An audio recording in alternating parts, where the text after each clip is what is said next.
Stephen Hawking, the arch, as it were, realist that we know him as, was putting forward the theory of everything for most of his life. The idea that could be one overall account of the world which was true. And what did he do in 2012? He gave it up. The outer world, in a way, we can't know. We've only ever had the perceived world. This is the real. This is what we're dealing with. It always has been.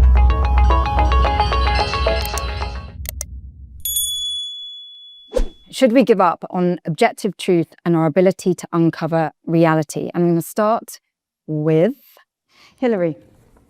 Thank you. So, 100 years ago, Nietzsche declared that, famously, that God is dead. And I think in large part, we've replaced God, probably happened before Nietzsche said it, with reality. And we imagine that there's this stuff, reality out there, and we are somehow exploring it and building our theories about it. But one of the things about reality is it sounds as if it's got a nice down-to-earth, you know, so we don't have any of this airy-fairy God stuff. We've got something nice, concrete stuff. But reality has some strangely similar characteristics to God. Obviously, it's everywhere and everything. But it's also unobtainable and indescribable, which are pretty much exactly the characteristics that we apply to God. And I think that what's going on here is that we have created something in reality which is a bit similar to God. It's a theological notion, and I think we need to give it up. Now, a lot of the 20th century of philosophy was focused on trying to work out how language referred to the world. What was the relationship between theory and reality out there? And I think it failed. Most people agree with me. And it failed for the reason that Wittgenstein pointed out right at the outset of the project, that you can't stand out of language and point to the relationship between language and the world, because you're sort of encapsulated by language. You can't get outside it to point to how it works. So the realist project has failed, and therefore I think we have no alternative but to give up on the idea that we can describe this stuff out there. We don't have a credible theory, and indeed, in principle, I don't think we can have one. So what do we do about that? Well, I had a go 20 years ago to try and frame a structure in which we give up on reality, but we are nevertheless able to demonstrate how our accounts of the world and our perspectives on the world are able to be enormously effective and precise, even though they have no direct connection with stuff out there, and I called it closure theory. Now, at the time, there were plenty of people who said, well, this is ridiculous, Hilary, you know, it makes science a miracle. Well, since then, a whole slew of neuroscientists have come out with the same view. David Spiegelman at Stanford, reality is an illusion created by our brains. Anil Seth, reality is a hallucination. There's a whole load of them. And it's not just the neuroscientists. Stephen Hawking, the arch, as it were, realist that we know him as, was putting forward the theory of everything for most of his life. The idea that could be one overall account of the world which was true. And what did he do in 2012? He gave it up. He gave it up in favor of a model theoretic account. And what a model theoretic account is that we operate within our models, and truth is a function from within the model. And that's very close to the sort of framework I was putting forward in Closure. Now, I think it's all very well with these non-realist accounts, but they raise many questions about how it works, how it could be that our perspectives or our metaphors of the world are effective, and indeed who we are and what the world is. And that's what I was trying to do with the theory of closure. I was trying to show how it can work in a more overall way, which would make sense of a non-realist account of the world, where we give up on reality, but we are nevertheless able to generate new accounts of the world which can do new things and enable us to intervene in new ways to solve problems that we currently are not able to solve. Thank you, Hilary. So, lots introduced there. I'm going to start with the first theme, which is, what is truth?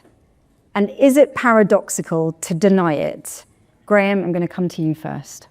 Okay, so the question, what is truth, is a venerable one. Philosophers have been arguing about it for 2,500 years, east and west, and we're not going to solve that on this occasion, okay? There are so many theories of truth. Some of them are realist, some of them are pragmatist, some of them are idealist. So we're not going to get to that weeds. What everybody, I think, of any philosophical stripe will agree on is that truth satisfies something which Tarski called the T-schema. And what that says is it true that there's gas in my tank? Well, it's true if only if there is gas in my tank. Is it true that there are quantum states? Well, it's true that there are quantum states if and only if there are quantum states. I mean, that sounds banal, but that's why nearly everybody agrees with it. And to come back to explanation, when scientists explain, they don't care what theory of truth is being used. They explain whether the car is stopped by seeing whether there's gas in the tank.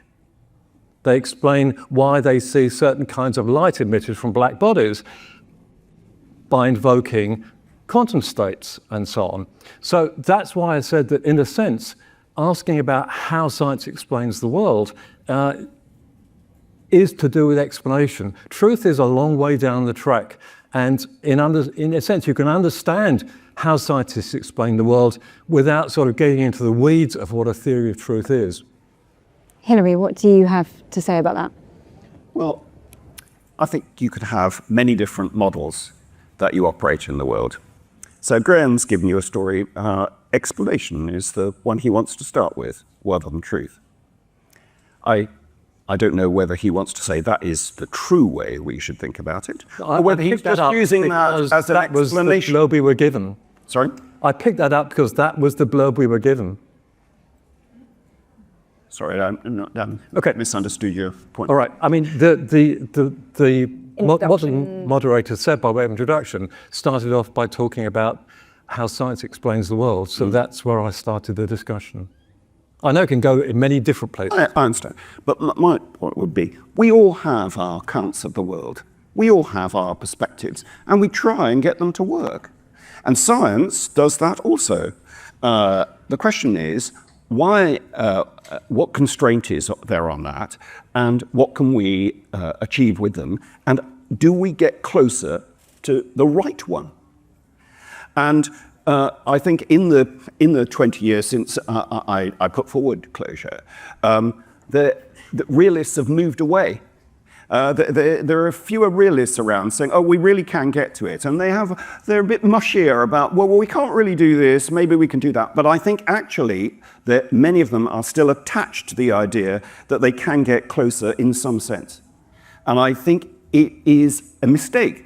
I think we do need to somehow get out of this theological notion that we are somehow arriving at stuff, and instead look carefully at how our models actually operate, what we can do to change them, what constraint there is on them, and how we can make them better. And I am absolutely not saying, in case any of you think that, because sometimes I misunderstood as saying that somehow there's nothing out there. I think there's an indefinite amount of stuff out there, in fact, a great deal more than we imagine. And I think there's lots of constraint in the way we put together our models. It's just that I don't think our models describe the stuff out there, and we have to give up on the idea that we're ever going to get to the correct one. We've been trying to do that for the last, 10,000 years of human civilization, and we're not going to find it in the future. They're not doing that sort of thing. Jessica, am I hearing some seeds of agreement between these two perspectives? I think probably we all come from actually a related kind of angle. And two things from there, and then maybe where I want to go. One, I think it's important that we can easily end up in that Kantian world where I'm like, or even Cartesian where I'm like, I'm inside my head and some stuff is happening here. All of this is happening in my head. Who knows what's outside my head, right? So here's the theater. I wonder if there's anything behind the screen. That's important, but that tradition from Descartes through to Edmund Husserl, through to Martin Heidegger, through to those who've come after him, eventually said, look, let's start fighting about whether the perceived world matches the outer world. The outer world, in a way, we can't know. We've only ever had the perceived world. This is the real. This is what we're dealing with. It always has been. So I want to be careful of the language of like in here versus out there, right? This right now, what's happening right now, my words, is the real. Right, and if we need to redefine the words and the metaphysics, great, we'll do that. But here's the real. Now then, what are we doing with the real? What are we looking for? As Hilary rightly says, I think, it's very hard to say this is the one right structure, because I can interpret this in many ways. Actually, I could quite happily be an idealist, a realist, a metaphysical substancist, a process. There's many I could be a Buddhist, there are many metaphysics I could use to describe what's happening right now, and a lot of them would do a very good job. So being able to decide which is the right way to tell the story is an interesting question, right? And one should always be cautious. There's a philosopher of science called P. Kyle Stanford, who devised something called the problem of unconceived alternatives. You can describe reality, but it's always possible there's a better account that's out there waiting to be discovered. And in fact, science is constantly finding better accounts than it thought was the true answer. So humility is required. But I'll end with this. However you look at it, if I come to the front of the stage right now, launch myself into the air to fly, which I do in dreams sometimes, it works terribly well. Everyone has a different flying method in dreams, like some flap. My dad has an airplane thing. I just use my will to float forward. Unfortunately, it won't work here, right? And that's important. If I decide to define 2 + 2 as 5, I can change the words, I can play with the pictures in my head, but I can't make it work. And no bridge will work that uses that mass. There are structures in reality that push back against us. They push against the will, whatever they're made out of. It's not subjective in the sense that I get to matrix it up, right? So whatever the real is, this is it. And whatever this is, it has structure. And it's in the exploration of it, the explanation of it, and the finding of maybe not perfect models, but best models, constantly expanding and improving models. That's what the job of philosophy is. So I would want to say there's lots of constraint on the models that we can put forward, as you rightly say. We say, I'm going to fly off the stage, it's going to be difficult to maintain this model. I mean, I would argue in the limit that, in fact, we can maintain almost any model with enough additional bits around it to try and explain why it didn't happen and I flew off the stage in this particular case. And a lot of science operates like that. If the model's not working, we just make up stuff, which tries to get it to work. We've made up 95% of the universe in the last 30 years with dark energy and dark matter. 95% of the universe has just been made up. We don't have any evidence for it directly. We need it in order to protect our theory. That's what's going on. And I think that's going on all the time with all of our models in every situation. We operate within a perspective. When it doesn't work, we bolt on some bits which try and get it to work. And overall, we choose between these different perspectives because some of them are more valuable to us in achieving an outcome than another.